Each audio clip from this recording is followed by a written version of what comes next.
Hi friends, இன்றைக்கி ரொம்ப டேஸ்டியான சென்னை வடகரி பண்ணலாம். இது இட்லி, வடை, தோசை எல்லாத்துக்குமே நல்லா பர்ஃபெக்டாக மேட்ச் ஆகும். சரி வாங்க வீடியோக்குள்ளே போகலாம். வீடியோக்குள்ளே போகிறதுக்கு முன்னுக்கு நம்ம சேனலோட ஒரு ஸ்மால் இன்ட்ரோ பார்த்துடலாம் வாங்க.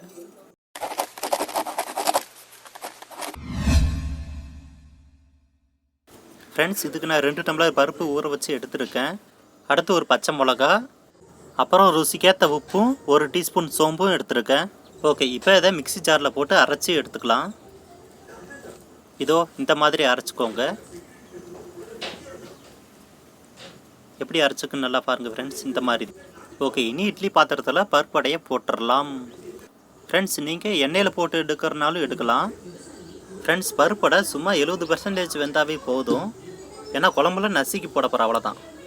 ஓகே ஃப்ரெண்ட்ஸ், இதை வேக வச்சு எடுத்துகிட்டு குக்கிங் ஸ்டார்ட் பண்ணிடலாம். ஃப்ரெண்ட்ஸ், முக்கியமாக தேவையான பொருள்: பிரியாணியில் 2, கிராம்பு 4, அன்னாச்சிப்பூ 2, பட்டை 4, பெரிய வெங்காயம் பெரிய சைஸில் 1, ப்ளஸ் ஒரு சின்னதாக ஒரு பச்சை மிளகா, அதோட 3 தக்காளி புதுசாக கட் பண்ணி வச்சுருக்கேன். சரி வாங்க ஸ்டார்ட் பண்ணிடலாம். இப்போது 4 டீஸ்பூன் அளவுக்கு தேங்காய் எண்ணெய் சேர்த்துக்கலாம். பட்டை, கிராம்பு, அன்னாச்சிப்பூ, பிரியாணி எல்லாம் சேர்த்துக்கலாம். பெரிய வெங்காயம் சேர்த்துக்கலாம். பச்சை மிளகா இப்போ ஒரு நிமிஷம் கிளறி விட்டுறலாம். கொஞ்சம் உப்பு சேர்த்து கிளறினா வேகமாக வதங்கிடும், அதனால் உப்பு சேர்த்துக்கலாம்.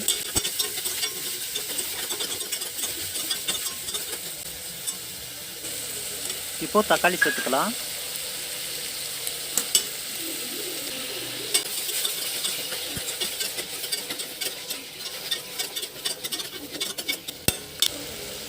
அரைச்ச இஞ்சி பூண்டு பேஸ்ட் 2 டீஸ்பூன் சேர்த்துக்கலாம்.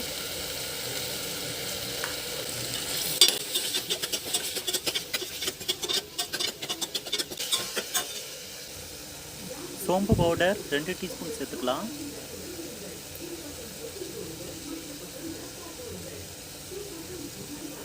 மஞ்சள் தூள் 1 டீஸ்பூன் சேர்த்துக்கலாம். சீரகம் பவுடர் 2 டீஸ்பூன் அளவுக்கு சேர்த்துக்கலாம்.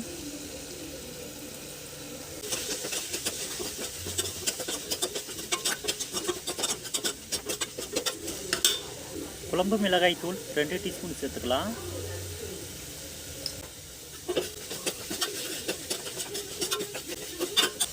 சரி, இப்போது 2 டம்ளர் அளவுக்கு தண்ணீர் சேர்த்துக்கலாம்.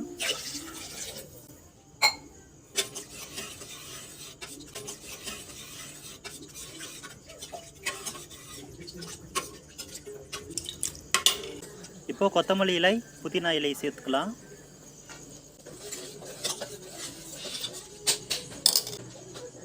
ஃப்ரெண்ட்ஸ், வடையை பொடுசாக இருந்தால் இந்த மாதிரி நல்லா சின்ன சின்னதாக பிச்சு பிச்சு வச்சுக்கோங்க. இப்போ இதை கூட சேர்த்துடலாம்.